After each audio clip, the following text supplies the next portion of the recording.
ನಮ್ಮ ಶಾಸಕರನ್ನು, ನಮ್ಮ ಮುಖಂಡರುಗಳನ್ನು ಟಾರ್ಗೆಟ್ ಮಾಡ್ತಿದ್ದಾರೆ. ಗಣೇಶನ ವಿಚಾರ ನೀವು ನೋಡಿರ್ಬೋದು, ನಾಗಮಂಗಲದಲ್ಲಿ ಮೊನ್ನೆ ತಾನೇ ಆಯಿತು. ಅಲ್ಲಿ ನಾವು ಯಾರ್ಯಾರು ಹೋಗಿ ವೀಕ್ಷಣೆ ಮಾಡೋಕ್ಕೆ ಹೋದವ್ರನ್ನೂ ಕೂಡ ಇವತ್ತು FIRಗಳಾಗ್ತಿದ್ದಾರೆ. ಜೊತೆಗೆ ಅಲ್ಲಿ ನಡೆದ ಘಟನೆ ಹಿಂದೂಗಳನ್ನು ಟಾರ್ಗೆಟ್ ಮಾಡಿ ಅವರ ಅಂಗಡಿ ಮುಂಗಟ್ಟುಗಳನ್ನು ಲಾಕ್ ಮಾಡ್ಕೊಂಡು ಹೋಗಿದ್ದರೂ ಕೂಡ JCBಗಳನ್ನು ತರಿಸಿ ಡೋರ್ಗಳನ್ನು ತೆಗೆಸಿ ಪೆಟ್ರೋಲ್ ಬಾಂಬ್ಗಳನ್ನು ಹಾಕಿದ್ದಾರೆ. ಇವೆಲ್ಲವೂ ಅಲ್ಲಿ ಓದಿ ನೋಡಿದ್ರೆ ಕಣ್ಣಿಗೆ ಕಾಣ್ತವೆ. ಅಲ್ಲಿ ಅರೆಸ್ಟ್ ಆದವರಲ್ಲಿ ಈಗ ಅವರು ಯಾರು ಭಾಗಿಗಳಾದರೋ ಕೇರಳದವರಿದ್ದಾರೆ. ಎಲ್ಲಿ ಗಲಭೆಗಳಾಗ್ತದೋ ಕೇರಳದವರು.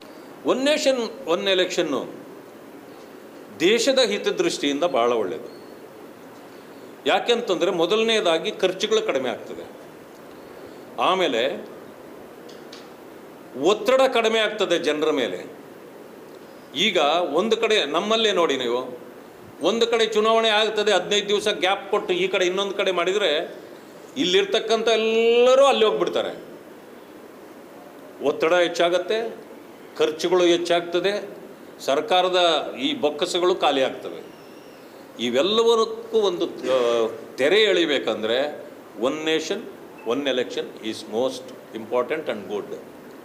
ಜೊತೆಗೆ ಈಗೇನು ಮಾಡ್ತಿದ್ದೀವಿ, ಒಂದು ಸರ್ಕಾರ ನಡೀತಾ ಇದೆ, ಒಂದು ಸಾರಿ ಚುನಾವಣೆ ಆಗಿದೆ, ಮಧ್ಯದಲ್ಲಿ ಮಧ್ಯಂತರ ಚುನಾವಣೆಗಳು ಬರ್ತವೆ. ಯಾಕೆ?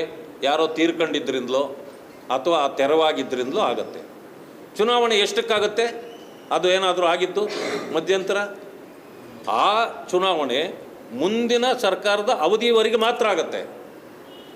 ಆದರೆ ಇಲ್ಲಿ ಒಂದು ಸಾರಿ ಸರ್ಕಾರ ಬಿದ್ದರೆ ಏನಾಗತ್ತೆ, ಆ ಮುಂದಿನ ಅವಧಿವರೆಗೆ ಆಗಲ್ಲ, ಇದು ಮತ್ತೆ 5 ವರ್ಷಕ್ಕೆ ಅಂತೂ ಚುನಾವಣೆ ಆಗುತ್ತೆ. ಇಂಥವೆಲ್ಲ ತಪ್ಪುತ್ತೆ. ಅದಾದ ನಂತರ ಈ ಪಕ್ಷದಿಂದ ಆ ಪಕ್ಷಕ್ಕೆ, ಆ ಪಕ್ಷದಿಂದ ಈ ಪಕ್ಷಕ್ಕೆ ಆರುವ ಹಕ್ಕಿಗಳಿವೆಲ್ಲ ಇವು ಕೂಡ ಕಡಿಮೆ ಆಗುತ್ತೆ. ಯಾಕಂದರೆ ಅವ್ರ ಟರ್ಮ್ ಕಡಿಮೆ ಇರುತ್ತೆ. ಇದೆಲ್ಲ ಮಾಡೋದು ಬೇಡ, ಭ್ರಷ್ಟಾಚಾರದಲ್ಲಿ ಮುಳುಗಿ. ಆಮೇಲೆ ಹೇಳ್ತಾರೆ ಅವರೇ ನಮಗೆ, ನನ್ನಲ್ಲಿ ಕಪ್ಪು ಚುಕ್ಕೇನೇ ಇಲ್ಲ, ಎಲ್ಲಿದೆ ತೋರಿಸಿ ತೋರಿಸಿ. ಕಾಗೆಯಲ್ಲಿ ಯಾರಾದರೂ ಕಪ್ಪು ಚುಕ್ಕೆ ತೋರಿಸ್ಲಿಕ್ಕೆ ಸಾಧ್ಯ ಇದೆಯಾ? ಕಾಗೆನೇ ಕಪ್ಪು ಸ್ವಾಮಿ. ಅದರಿಂದಾಗಿ ಅಂಥವರು ನಮ್ಮ ಪಕ್ಷಕ್ಕೆ ಬೇಕಾಗಿಲ್ಲ. ಅದನ್ನೇ ಅಲ್ವಾ ನಾನು ಹೇಳಿದ್ದು. ನನ್ನಿಂದ ಹುಡ್ಕಕ್ಕಾಗಲೇ ಇಲ್ಲ. ಅಲ್ಲ, ಕಾಗೆಯಲ್ಲಿ ಕಪ್ಪು ಚುಕ್ಕೆ ಹುಡುಕೋರದ್ದು ಎಲ್ಲರದ್ದು ವೈಫಲ್ಯವೇ. ಕಪ್ಪು ಚುಕ್ಕೆ ಇರಲ್ರಿ ಅದರಲ್ಲಿ. ಯಾಕೆಂದರೆ ಎಲ್ಲವೂ ಪೂರ್ತಿ ಕಪ್ಪೆ. ಏನಾದರೂ ಬಿಳಿದೆ ಎಲ್ಲಾದರೂ ಒಂದಿದ್ದರೆ ಹುಡುಕಿ ಅಂತ ಹೇಳಬೇಕು. ಅದರಿಂದ ಎಲ್ಲರ ವೈಫಲ್ಯ ಆಗಿಬಿಡುತ್ತದೆ ಅದು, ಭ್ರಷ್ಟಾಚಾರದಲ್ಲಿ ಮುಳುಗಿ. ಆಮೇಲೆ ಹೇಳ್ತಾರೆ ಅವರೇ ನಮಗೆ, ನನ್ನಲ್ಲಿ ಕಪ್ಪು ಚುಕ್ಕೇನೇ ಇಲ್ಲ, ಎಲ್ಲಿದೆ ತೋರಿಸಿ ತೋರಿಸಿ. ಕಾಗೆಯಲ್ಲಿ ಯಾರಾದರೂ ಕಪ್ಪು ಚುಕ್ಕೆ ತೋರಿಸ್ಲಿಕ್ಕೆ ಸಾಧ್ಯ ಇದೆಯಾ? ಕಾಗೆನೇ ಕಪ್ಪು ಸ್ವಾಮಿ. ಅದರಿಂದಾಗಿ ಅಂಥವರು ನಮ್ಮ ಪಕ್ಷಕ್ಕೆ ಬೇಕಾಗಿಲ್ಲ. ಅದನ್ನೇ ಅಲ್ವಾ ನಾನು ಹೇಳಿದ್ದು. ನನ್ನಿಂದ ಹುಡ್ಕಕ್ಕಾಗಲೇ ಇಲ್ಲ. ಅಲ್ಲ, ಕಾಗೆಯಲ್ಲಿ ಕಪ್ಪು ಚುಕ್ಕೆ ಹುಡುಕೋರದ್ದು ಎಲ್ಲರದ್ದು ವೈಫಲ್ಯವೇ. ಕಪ್ಪು ಚುಕ್ಕೆ ಇರಲ್ರಿ ಅದರಲ್ಲಿ. ಯಾಕೆಂದರೆ ಎಲ್ಲವೂ ಪೂರ್ತಿ ಕಪ್ಪೆ. ಏನಾದರೂ ಬಿಳಿದೆ ಎಲ್ಲಾದರೂ ಒಂದಿದ್ದರೆ ಹುಡುಕಿ ಅಂತ ಹೇಳಬೇಕು. ಅದರಿಂದ ಎಲ್ಲರ ವೈಫಲ್ಯ ಆಗಿಬಿಡುತ್ತದೆ ಅದು. ನಮ್ಮ ಶಾಸಕರನ್ನು, ನಮ್ಮ ಮುಖಂಡರುಗಳನ್ನು ಟಾರ್ಗೆಟ್ ಮಾಡ್ತಿದ್ದಾರೆ. ಗಣೇಶನ ವಿಚಾರ ನೀವು ನೋಡಿರ್ಬೋದು, ನಾಗಮಂಗಲದಲ್ಲಿ ಮೊನ್ನೆ ತಾನೇ ಆಯಿತು. ಅಲ್ಲಿ ನಾವು ಯಾರ್ಯಾರು ಹೋಗಿ ವೀಕ್ಷಣೆ ಮಾಡೋಕ್ಕೆ ಹೋದವ್ರನ್ನೂ ಕೂಡ ಇವತ್ತು FIRಗಳಾಗ್ತಿದ್ದಾರೆ. ಜೊತೆಗೆ ಅಲ್ಲಿ ನಡೆದ ಘಟನೆ ಹಿಂದೂಗಳನ್ನು ಟಾರ್ಗೆಟ್ ಮಾಡಿ ಅವರ ಅಂಗಡಿ ಮುಂಗಟ್ಟುಗಳನ್ನು ಲಾಕ್ ಮಾಡ್ಕೊಂಡು ಹೋಗಿದ್ದರೂ ಕೂಡ JCBಗಳನ್ನು ತರಿಸಿ ಡೋರ್ಗಳನ್ನು ತೆಗೆಸಿ ಪೆಟ್ರೋಲ್ ಬಾಂಬ್ಗಳನ್ನು ಹಾಕಿದ್ದಾರೆ. ಇವೆಲ್ಲವೂ ಅಲ್ಲಿ ಓದಿ ನೋಡಿದ್ರೆ ಕಣ್ಣಿಗೆ ಕಾಣ್ತವೆ. ಅಲ್ಲಿ ಅರೆಸ್ಟ್ ಆದವರಲ್ಲಿ ಈಗ ಅವರು ಯಾರು ಭಾಗಿಗಳಾದರೋ ಕೇರಳದವರಿದ್ದಾರೆ. ಎಲ್ಲಿ ಗಲಭೆಗಳಾಗ್ತದೋ ಕೇರಳದವರು. ಒನ್ ನೇಷನ್ ಒನ್ ಎಲೆಕ್ಷನ್ನು ದೇಶದ ಹಿತದೃಷ್ಟಿಯಿಂದ ಭಾಳ ಒಳ್ಳೆಯದು. ಯಾಕೆಂತಂದರೆ ಮೊದಲನೇದಾಗಿ ಖರ್ಚುಗಳು ಕಡಿಮೆ ಆಗ್ತದೆ, ಆಮೇಲೆ ಒತ್ತಡ ಕಡಿಮೆ ಆಗ್ತದೆ ಜನರ ಮೇಲೆ. ಈಗ ಒಂದು ಕಡೆ ನಮ್ಮಲ್ಲೇ ನೋಡಿ ನೀವು, ಒಂದು ಕಡೆ ಚುನಾವಣೆ ಆಗ್ತದೆ, 15 ದಿವಸ ಗ್ಯಾಪ್ ಕೊಟ್ಟು ಈ ಕಡೆ ಇನ್ನೊಂದು ಕಡೆ ಮಾಡಿದರೆ ಇಲ್ಲಿರ್ತಕ್ಕಂಥ ಎಲ್ಲರೂ ಅಲ್ಲಿ ಹೋಗ್ಬಿಡ್ತಾರೆ. ಒತ್ತಡ ಹೆಚ್ಚಾಗತ್ತೆ, ಖರ್ಚುಗಳು ಹೆಚ್ಚಾಗ್ತದೆ, ಸರ್ಕಾರದ ಈ ಬೊಕ್ಕಸಗಳು ಖಾಲಿ ಆಗ್ತವೆ. ಇವೆಲ್ಲವಕ್ಕೂ ಒಂದು ತೆರೆ ಎಳಿಬೇಕಂದ್ರೆ one nation one election is most important and good.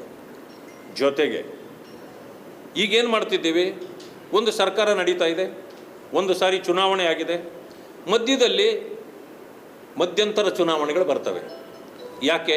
ಯಾರೋ ತೀರ್ಕೊಂಡಿದ್ದರಿಂದಲೋ ಅಥವಾ ತೆರವಾಗಿದ್ದರಿಂದಲೋ ಆಗತ್ತೆ. ಚುನಾವಣೆ ಎಷ್ಟಕ್ಕಾಗತ್ತೆ?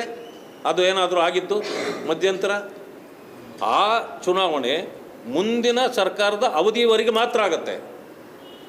ಆದರೆ ಇಲ್ಲಿ ಒಂದು ಸಾರಿ ಸರ್ಕಾರ ಬಿದ್ದರೆ ಏನಾಗತ್ತೆ, ಆ ಮುಂದಿನ ಅವಧಿವರೆಗೆ ಆಗಲ್ಲ, ಇದು ಮತ್ತೆ 5 ವರ್ಷಕ್ಕೆ ಅಂತೂ ಚುನಾವಣೆ ಆಗುತ್ತೆ. ಇಂಥವೆಲ್ಲ ತಪ್ಪುತ್ತೆ. ಅದಾದ ನಂತರ ಈ ಪಕ್ಷದಿಂದ ಆ ಪಕ್ಷಕ್ಕೆ, ಆ ಪಕ್ಷದಿಂದ ಈ ಪಕ್ಷಕ್ಕೆ ಆರುವ ಹಕ್ಕಿಗಳಿವೆಲ್ಲ ಇವು ಕೂಡ ಕಡಿಮೆ ಆಗುತ್ತೆ. ಯಾಕಂದರೆ ಅವ್ರ ಟರ್ಮ್ ಕಡಿಮೆ ಇರುತ್ತೆ. ಇದೆಲ್ಲ ಮಾಡೋದು ಬೇಡ, ಭ್ರಷ್ಟಾಚಾರದಲ್ಲಿ ಮುಳುಗಿ. ಆಮೇಲೆ ಹೇಳ್ತಾರೆ ಅವರೇ ನಮಗೆ, ನನ್ನಲ್ಲಿ ಕಪ್ಪು ಚುಕ್ಕೇನೇ ಇಲ್ಲ, ಎಲ್ಲಿದೆ ತೋರಿಸಿ ತೋರಿಸಿ. ಕಾಗೆಯಲ್ಲಿ ಯಾರಾದರೂ ಕಪ್ಪು ಚುಕ್ಕೆ ತೋರಿಸ್ಲಿಕ್ಕೆ ಸಾಧ್ಯ ಇದೆಯಾ? ಕಾಗೆನೇ ಕಪ್ಪು ಸ್ವಾಮಿ. ಅದರಿಂದಾಗಿ ಅಂಥವರು ನಮ್ಮ ಪಕ್ಷಕ್ಕೆ ಬೇಕಾಗಿಲ್ಲ. ಅದನ್ನೇ ಅಲ್ವಾ ನಾನು ಹೇಳಿದ್ದು.